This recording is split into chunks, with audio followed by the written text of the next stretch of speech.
지방은 줄이면서 근육은 키운다? 그게 가능하긴 한가요? 많은 분들이 궁금해하시는데요. 운동 좀 하신 분들은 이렇게 말씀하십니다. 그건 운동 시작하는 사람에게만 가능한 판타지야. 대부분 말도 안 된다고 하시더라고요. 하지만 여름만 되면 어떤가요? 누구나 복근은 드러내고 싶고 근육 사이즈는 더 커졌으면 좋겠다는 욕심이 생기죠. 저도 그래서 이번엔 그냥 넘기지 않고 직접 연구 자료와 논문들을 찾아봤습니다. 정말 놀라웠던 건 운동 초보자뿐만 아니라 경력자도 성공한 연구가 많다는 점이었습니다. 그리고 그 방법이 생각보다 어렵지 않았다는 사실입니다. 그래서 오늘 영상에서는 체지방은 줄이면서 근육량은 늘리는 상승 다이어트 전략을 어떻게 구성하고 적용할 수 있는지 하나씩 구체적으로 알려드리려 합니다. 체지방을 줄이면서 근육을 늘리는 이른바 상승 다이어트는 오랫동안 이론상으로 어렵다고 알려져 있었습니다. 왜냐하면 지방을 빼려면 칼로리를 줄여야 하고 근육을 늘리려면 충분한 영양 섭취를 해야 하기 때문입니다.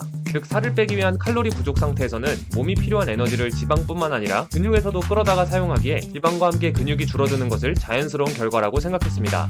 2011년 가르스의 연구에서도 체중을 빨리 줄일수록 근육이 더 많이 손실된다는 결과가 나왔습니다. 그래서 많은 연구들이 근육 증가보다는 근손실을 줄이는 데 초점을 맞춰왔습니다. 하지만 최근의 연구들은 조금씩 방향이 달라지고 있습니다. 단순 감량을 목표로 하기보다 체성분 자체를 최적화하는 접근으로 초점이 맞춰지고 있고, 특히 단백질 섭취량과 운동량을 충분히 확보했을 때 지방을 줄이면서도 근육을 늘릴 수 있는지 연구하기 시작했습니다. 그럼 먼저 운동을 시작하는 분들을 대상으로 말씀드려 보겠습니다. 운동을 처음 시작하시는 분들에게는 근육이 빠르게 반응하는 특별한 시기, 일명 뉴비게인이라는 구간이 존재합니다. 이 시기는 보통 운동을 시작하고 3에서 6개월 이내에 해당하는데요. 단백질 합성에 대한 민감도, 신경계, 호르몬 시스템의 적응 등으로 인해 근육량 증가와 체지방 감소를 쉽게 달성할 수 있는 구간입니다. 2016년 롱랜드의 연구에서는 운동 경험이 없는 젊은 남성 40명을 대상으로 28일간 실험을 진행했습니다.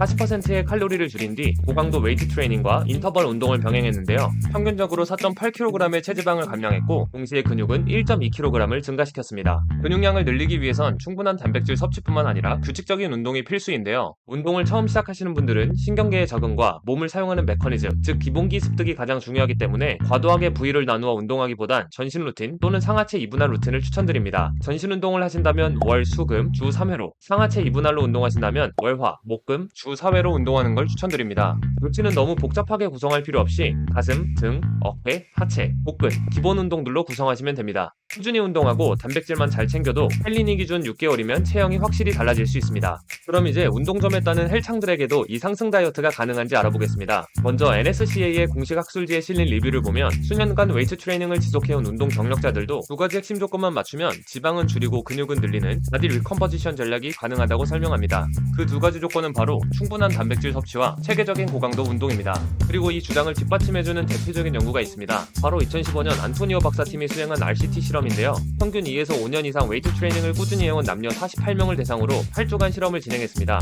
참가자 모두 주 4에서 5회 고강도 웨이트 트레이닝을 수행하면서 단백질 섭취량만 다르게 설정했습니다. 한 그룹은 체중당 2.3g, 다른 그룹은 3.4g의 고단백 식단을 유지했습니다. 그 결과는 굉장히 인상적이었는데요. 두 그룹 모두 근육량이 약 1.5kg 증가했고, 일반 단백질 섭취 그룹은 지방이 거의 줄지 않은 반면 고단백 그룹은 지방이 평균 1.7kg 감소하였습니다. 즉 수년간 웨이트를 꾸준히 해온 숙련자들도 충분한 단백질 섭취와 고강도 훈련만 병행한다면 체지방을 줄이면서 근육을 늘리는 상승 다이어트가 가능하다는 걸 보여준 연구였습니다. 그리고 이 내용을 보완해주는 또 하나의 연구가 있습니다. 바로 파울리 박사팀이 2012년에 발표한 연구입니다. 이 실험은 체지방 6%대의 엘리트 체조 선수 8명을 대상으로 진행됐습니다. 30일 동안 하루 약 1970kcal만 섭취하면서 단백질을 체중당 2.8g 수준으로 유지, 기존의 고강도 훈련도 그대로 소화했습니다.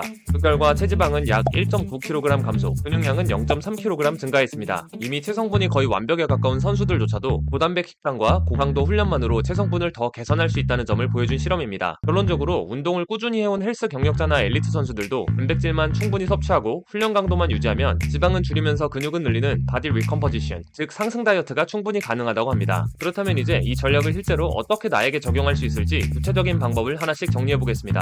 먼저 단백질 섭취량입니다. 후보자는 체중 1kg당 1.6에서 2.2g, 경력자는 2.2g에서 3.2g 수준을 권장합니다. 이처럼 범위가 넓은 이유는 운동 강도와 칼로리 섭취량에 따라 필요한 단백질 양이 달라지기 때문입니다. 지금 보여지는 연구자료에 따르면 운동량이 많거나 식사량이 적을수록 근손실 위험이 커지기 때문에 그만큼 단백질을 더 많이 섭취해야 한다고 설명합니다. 예를 들어 주 3회 정도의 중강도 운동을 하면서 칼로리 감량폭이 크지 않다면 체중당 2.2에서 2.4g, 주 4에서 6회 이상의 고강도 트레이닝을 하면서 하루 400에서 500kcal 정도의 감량을 하고 있다면 2.8g에서 3.2g의 수준까지도 고려할 수 있다고 합니다. 그런데 단백질을 많이 먹다 보면 통풍이나 신장에 문제가 생기지 않을까 걱정하실 수 있는데요. 2024년 프론티어스 인 뉴트리션 리뷰에 따르면 체중 1kg당 3.2g까지 단백질을 섭취한 그룹에서도 신장이나 간 기능에 이상은 전혀 나타나지 않았습니다. 그리고 건강한 성인을 대상으로 한 여러 RCT에서도 고단백 식단은 대사적으로 안전하며 지속적인 훈련과 병행할 경우 근육 증가와 체지방 감소에 매우 효과적이라는 결과가 반복적으로 확인되었습니다. 단, 기존에 신장질환 병력이 있으신 분이라면 반드시 의료진과 상담 후 섭취량을 조절하셔야 합니다. 단백질 총 섭취량을 정하셨다면 하루에 몇 끼로 나누어 먹는 것이 좋은지 알아보겠습니다. 단백질은 한 번에 몰아서 먹는 것보다 3회에서 5회 나누어 섭취하는 게 근합성에 유리합니다. 다만 3끼로 해결하려면 식사당 단백질량이 너무 많아 부담스럽고 하루 5끼를 챙겨 먹는 건 식사 간격이 너무 짧아 번거롭습니다. 그래서 하루 4번, 100끼로 나누어 섭취하는 걸 추천드립니다. 또한 간식을 0.5끼 개념으로 활용해 프로틴바나 쉐이크 등으로 단백질을 보충하면 소화 부담은 줄이고 총 단백질 섭취량은 안정적으로 채울 수 있습니다. 그렇다면 칼로리 감량폭은 어느 정도가 적절할까요? 연구에 따르면 하루 500kcal의 감량은 근육을 유지하면서 지방을 줄이기엔 적당하지만 근육을 늘리기는 어려운 조건입니다.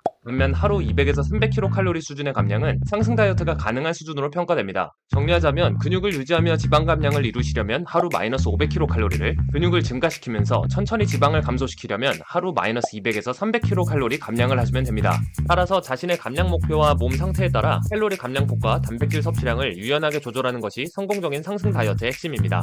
지금까지 지방은 줄이고 근육은 늘리는 상승 다이어트, 과연 이 전략이 가능한지, 그리고 어떻게 실천할 수 있는지 연구자료와 실전 방법을 바탕으로 하나씩 정리해봤습니다. 요약 정리하면 핵심은 딱 3가지입니다. 첫째로 체중 대비 충분한 단백질 섭취가 필요합니다. 한 번에 몰아먹는 것보다 하루 4번 정도 나누어서 섭취하도록 권장합니다. 두 번째로 체계적인 고강도 웨이트 트레이닝을 주 4회에서 6회 수행합니다.